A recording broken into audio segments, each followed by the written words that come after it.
Hello everyone, Shri IAS academy में आपका स्वागत है। जैसा कि आप जानते हैं कि श्री आईएएस एकेडमी ने GS pack year answer framing series की शुरुआत की है, जिसके अंतर्गत ऑलरेडी हमारा पार्ट 1 आ चुका है। ये हमारा पार्ट 2 है। अपने इस पार्ट 2 में हम देखेंगे कि 2014 के जीएस 2 में यूपीएससी ने किस तरीके का प्रश्न पूछा था, उसे आपको कैसे इनकोड करना होता है और किस तरीके से उसके उत्तर को आपको गढ़ना होता है। तो चलिए शुरू करते हैं। जैसा कि आप देख रहे हैं, ये GS2 IR का प्रश्न है। 200 शब्दों में हमें लिखना है। 2014 में यूपीएससी ने इसे पूछा था। तो हम सबसे पहले क्या करेंगे, अपने इस प्रश्न को सबसे पहले पढ़ेंगे, इसके एक एक वर्ड को इनकोड करेंगे और ये समझने का प्रयत्न करेंगे कि आखिरकार इतने बड़े प्रश्न को यूपीएससी में हमें कैसे लिखना चाहिए। और साथ ही हम ये भी कोशिश करेंगे कि ऐसे प्रश्नों के प्रति अपनी समझ हमें कैसे बनानी चाहिए। क्लियर? तो हम सबसे पहले इसके एक एक वर्ड को इनकोड करते हैं। तो इसमें हम पढ़ेंगे, क्या पढ़ने को मिल रहा है कि दक्षिणी चीन सागर के मामले में समुद्री भूभागी विवाद और बढ़ता हुआ तनाव समस्त क्षेत्र में नौ परिवहन को और ऊपरी उड़ान की स्वतंत्रता को सुनिश्चित करने के लिए समुद्री सुरक्षा की आवश्यकता की पुष्टि करते हैं। इस संदर्भ में भारत एवं चीन के बीच द्विपक्षीय मुद्दों पर चर्चा कीजिए। काफ़ी अच्छा प्रश्न है। अब जब भी आपको ऐसा ही प्रश्न मिल जाया करे ना, तो एक बार तो आप ऐसे ही सरसरी नज़र से पढ़ लिया करें, ठीक है। दूसरी बार जब आप पढ़ें तो इसमें क्या किया करें, वर्ड को इनकोड कर दिया करें। देखो, ये अभी यहाँ का प्रोसेस मैं बता रहा हूँ। यूपीएससी में जब आप होंगे ना, तो अभी आपकी हैबिट इतनी हम बना देंगे यूपीएससी तक कि आपका हैबिट ये हो जाएगा कि आप पहली बार में ही प्रश्न को पढ़ के उसको गोला कर दोगे कि ये जो वर्ड हैं इस पे क्वेश्चन पूछा गया है, ठीक है। लेकिन अभी आपको क्या करना है, पहली बार में पूरे प्रश्न को पढ़ना है। दूसरी बार में जो मोस्ट इम्पॉर्टेंट वर्ड हैं जिन पर वो हाईलाइट कर रहा है उनको रिंग कर देना है। और जब आप रिंग कर देंगे तो फिर उन रिंग किए हुए वर्ड को एक साथ जोड़िए और जोड़कर अपनी कहानी बनाने का प्रयास कीजिए, ठीक है। तो देखते हैं क्या है। पहला तो है दक्षिणी चीन सागर, यानी कि एक वर्ड तो हमें मिला कि दक्षिणी चीन सागर की बात कर रहा है, ना तो पैसिफिक की बात कर रहा, ना तो अटलांटिक की, ना ही हिंद की। क्लियर? इतनी बातें समझ गए। यानी कि इन तीन चीज़ों को हमें नहीं लिखना है, ठीक। फिर कह रहा है के मामले में समुद्री भूभागी विवाद, यानी कि दक्षिणी चीन सागर के आसपास जो देश लगते होंगे उनके साथ एक समुद्री भूभागी विवाद होगा, ठीक है, मान के चलते हैं। और बढ़ता हुआ तनाव, और वो जो विवाद है अब वो तनाव के रूप में तब्दील हो रहा है। समस्त क्षेत्र में नौ परिवहन को और ऊपरी उड़ान की स्वतंत्रता को सुनिश्चित करने के लिए समुद्री सुरक्षा की आवश्यकता की पुष्टि करते हैं। अब कितना अच्छा आपको प्रश्न ये समझ में आ गया होगा। आपको लग गया होगा कि साहब ये कहना चाह रहा है कि जो दक्षिणी चीन सागर का जो क्षेत्र है वहाँ पर काफ़ी ज़्यादा विवाद है, तनाव भी वहाँ पे बढ़ रहा है। इस तनाव और विवाद की स्थिति में वहाँ से जो नौ परिवहन होता है, साथ ही उसके ऊपर से जो फ्लाइट उड़ान भरती हैं, उनकी सुरक्षा को सुनिश्चित करने के लिए समुद्री सुरक्षा की जानी आवश्यक है। इतनी बातें आप समझ गए कि वास्तव में क्या कहना चाह रहा है। ये कहना ये चाह रहा है कि दक्षिणी चीन सागर का जो विवादित क्षेत्र है, यानी कि उस विवादित क्षेत्र में लोगों को जो आना जाना होता है नौ परिवहन के माध्यम से, फ्लाइट के माध्यम से, तो उन दोनों की सुरक्षा की जानी चाहिए समुद्री सुरक्षा के रूप में, ठीक है। अब इनको और डिटेल में हम देखेंगे। आपको पहले पैरा में तो ये सब बता देना है, ठीक है, इसको पूरी कहानी की तरह अभी हम बताएंगे आपको।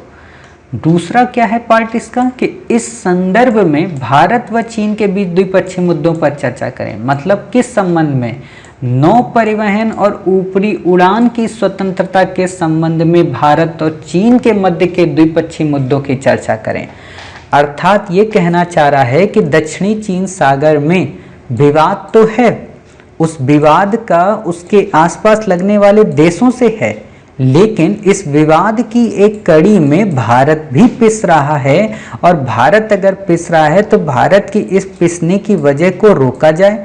रोकने में इंडिया और चाइना के जो द्विपक्षीय इशू हैं, यानी कि बायलैटरल जो इशू हैं, उनको कैसे रिजॉल्व किया जाएगा और कैसे इंडिया रिजॉल्व करने की कोशिश कर रहा है।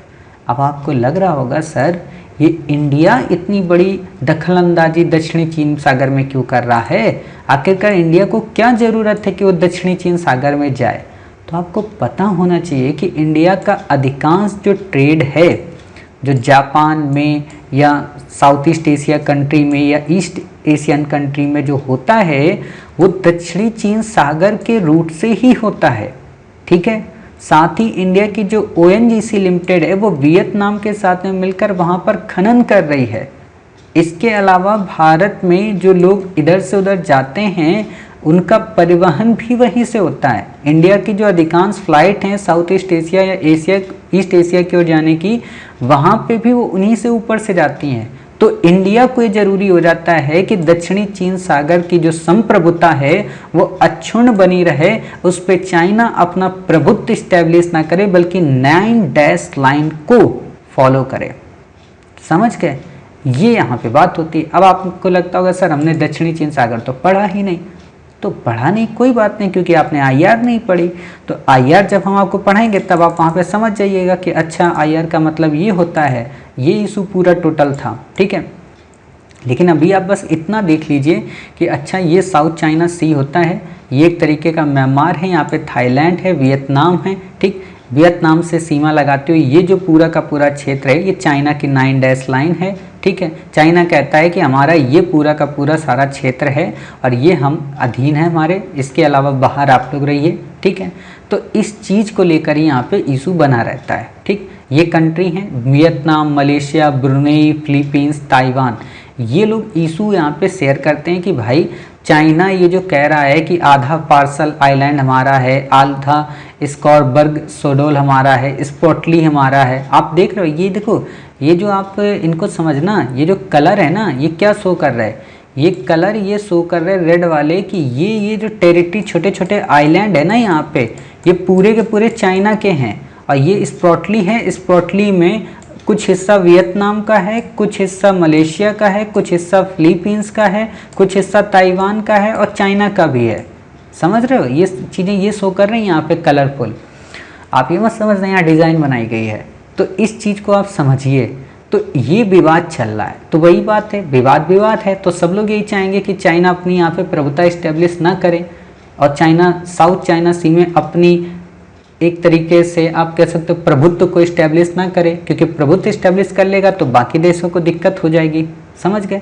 अब दिक्कत क्या है कि इंडिया यहीं पे अपना ट्रेड रूट करता है। ये मलक्का स्ट्रेट से होते हुए इंडिया का जो भी नौ परिवहन है वो यहाँ से होते हुए सीधे जापान की ओर पहुँच जाते हैं। अब आप सोचिए अगर इस पे इन्होंने कब्जा कर लिया चाइना ने, तो इंडिया को इधर से फिर घूम के जाना पड़ेगा, बड़ा लंबा रूट पड़ेगा जो काफ़ी दिक्कत करेगा।